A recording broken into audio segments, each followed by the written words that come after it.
With the Tyranid menace taking over the galaxy, surely the Space Marines couldn't be corrupted by the Genestealer threat.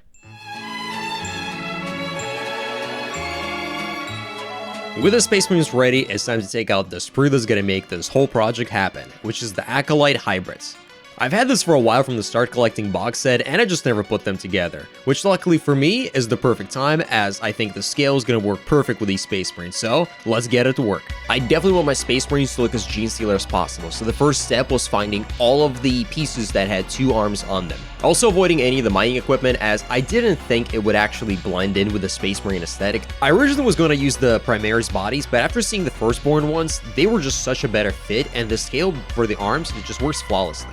Also using this banner that I think looks really cool, as I'm imagining him rallying all the other Genestealers around him and charging them into battle, and picking one of the wider stands that I think will work much better. Now, as awesome as the sword looks, it was rubbing me the wrong way, so I took this chainsword from the Neophyte Hybrids and decided to convert this little piece so that it matches the theme of it much more. I think the chainsword will also be a perfect representation of the parody these Space Marines essentially represent, that they've been so corrupted by the Genestealer cult, but they're still using a lot of the same equipment that they've essentially stolen from them. For this Kitbash, I decided against the use of green stuff entirely, and instead I'll be using something much more interesting that I think a lot of you will find very useful in your project. Also known as sprue goo, which is to me a thin cement with some literal sprues thrown in there until they melt. It's something I picked up from watching Vince Venturella, and I think is just an absolutely phenomenal solution. Also very easy to use. Now, as awesome as this banner looked, it did miss something else. So I decided to grab one of the shoulder pauldrons and attach a disgusting amount of sprue goo inside of it so that it goes onto the arm and fits perfectly,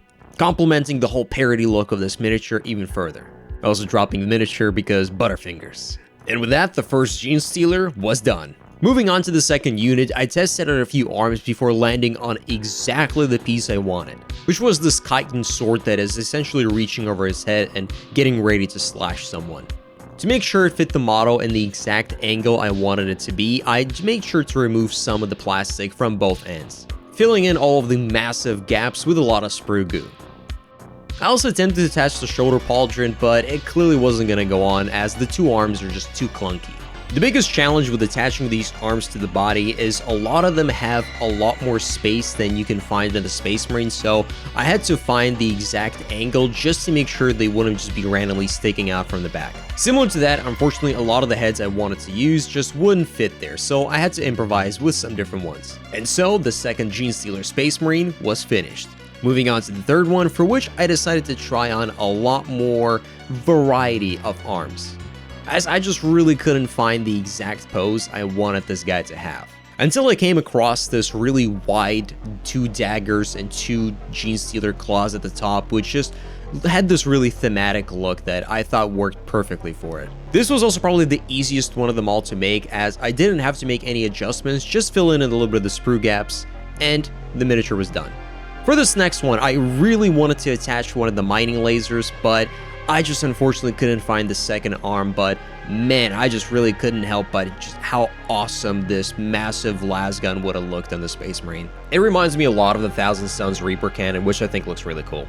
Even the pauldron fit perfectly, but unfortunately I couldn't dwell on it, so I had to move on and grab one of the pieces that I thought would work really well as well.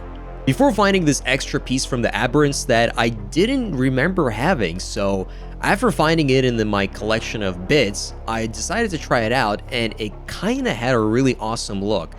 It didn't exactly fit with the rest of them, but it was close enough that I thought it would really work well just for the Space Marine aesthetic. I proceeded to cut off the chest area, and the other arm just naturally fell off, and I decided to try to see just what it would look like. And the moment I put it on, I quickly realized this is absolutely perfect and exactly the thing that I think this guy needed. As the #1 theme of Genestealers are all the crazy different mutations that happen with them. For the conversion part, I just had to scrape off some of the extra areas that were getting in the way and use a massive amount of sprue goo just to make sure it fit. I also really had to use a lot of strength just to make sure the piece was actually on there, as it was kind of wonky. The gaps were enormous, but sprue goo just worked like literal magic, and it just left a perfectly flush area. I also experimented with a different arm, but it was quite clear that it wasn't really working, and the original one was just the perfect fit for this. To make sure it fit in the model, I just had to scrape out the inside just to create a little bit of a socket so that it would attach to the model. After attaching the arm, I quickly realized that I should probably try on the shoulder pauldron just to see if it looked really cool. And I really liked the idea, so luckily I was able to rip it off before any of the glue was set, and all I had to do is just snip at some of the side pieces, and the shoulder pauldron went on like a glove, reinforcing the further aesthetic that this is still a Space Marine, and it just matches the whole massive hulking look of this model even further. I also felt like this was a perfect exception for the mining equipment, as I'm not sure if this is supposed to be a pickaxe, but it looks a lot more like a warhammer, a power warhammer, which is much more in line with the entire aesthetic of the Kitbash. And after filling in all the gaps, our 4th Genestealer Space Marine was finished. As you can see on the table, I also tried a few aberrant heads, but they just could not fit in the model, so I settled for this crazy 4-eyed one. Moving on to our final model. For this one, I decided to change up the aesthetic from the previous one and go for this more of an assassin role. I cut up one of the arms to create this idea of one of the arms will be coming out of the shoulder socket like with the rest of them, however the other one will be coming out from the back, almost as if it started growing after the appendage already came through, showcasing the more wild and unpredictable nature of their genetics just going absolutely rampant. And to contrast that, the left arm is just more humanoid looking ones holding this really cool dagger. And for the head, I went for the most humanoid looking ones. However, they're missing something extremely important that we need to take care of. For the paint job, I decided to go for something very quick, but at the same time, very effective. Going for this gray armor, but at the same time, these very purple Carapace looking pieces that I think will really hone in the whole alien aesthetic. Starting off by base coating all the miniatures with this cold gray from Vallejo.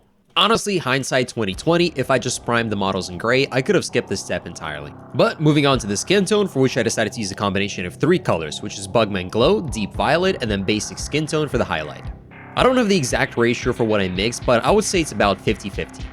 I applied the skin tone base color in just one simple layer, as I didn't feel like there was a need for another one, going all over all the flesh parts and then leaving the carapace as is. Then mixing in a lot more Bugman Glow with the basic skin tone for the highlight. I originally intended for this to be essentially the final layer, but as I started working on the model more and more, I proceeded to add more highlights to the skin tone later on, mixing in a tiny amount more basic skin tone to bring in the highlights. Never jumping in with a large amount of it, but just slowly transitioning between it. Combination of purple and pink tends to be very pretty, and I think it works really well, especially for the Tyranid alien aesthetic. For the carapace, I went with Hextech Lighten, Alien Purple, and then Glacial Blue for the highlights. Now, I'm personally using the air paints, but there's absolutely no reason to use them. I just happen to have them, and I don't have any of the other versions of these colors that aren't air. It's the exact same paint, but it's just thinned a little bit more for airbrushing, which ironically doesn't really work that well, and you still need to thin them regardless. I would honestly advise against buying them and just buy regular paints, and you'll have more paint as a result. For the highlight, I originally tried mixing, but I quickly realized that just using Alien Purple will be much easier, and it's a much more perfect highlight for what I want it to be. To highlight, I simply used some of the Alien Purple mixed in with a tiny bit of Glacial Blue to create this very cold-looking highlight. This should contrast extremely well against the really much warmer tones of the skin. Then my intention was to use some of the Grim Black paint to apply it to the weapons. However, I had a little bit too much water on my brush, and without realizing when I started applying it, it went all over the place. So I decided to commit to that mistake and essentially wash the entire model, adding a bunch of flow improver to the paint and going over the entire area, which surprisingly worked out fantastic, and the model had a lot more depth that otherwise would have taken me a very long time to do. I then grabbed some of the cold gray and went back over some of the mistakes that I made while I was painting the model. After washing the model, the colors did dull down a little bit, so I went back with the exact same highlight just to bring back a lot more contrast and make the model just pop a lot more. I also thought that it'd be a pretty cool idea to apply a little bit of a freehand. I'm not good at freehand, so I decided to go for something very simple as just these like 3 marks to accentuate their clan. Now the miniature's already looking really awesome, however I want to paint something that'll make them pop even further. And for that, I want to accentuate their weapons, including the claws, the swords, and make them all this one bright green color that I think will just make the miniatures pop on the battlefield and instantly capture your attention. For which we'll be starting off with Dark Sea Blue, going into Emerald, then a bit of Mid Green, and then highlighting all of that with Ice Yellow. Starting off with applying one thin base coat of Dark Sea Blue to the weapons, then mixing a bit of Emerald to the Dark Sea Blue, and covering a tiny bit amount of less area. And for the next step, using a bit of Emerald on its own. I also realized I have an airbrush, so I'll just make my life a bit easier and airbrush some of the mint green on the weapons. For my highlight, I took some of the ice yellow and mixed it in with a mint green to create this very looking interesting highlight for it. It kind of reminds me of ice cream, but at the same time, I also love how toxic and how just well it accentuates against the purple. And then for the final highlight, I basically went in with almost pure ice yellow to create this much more brighter effect. For my metallic, I decided to combine burnt tin with some copper to create this very nice looking bronze effect.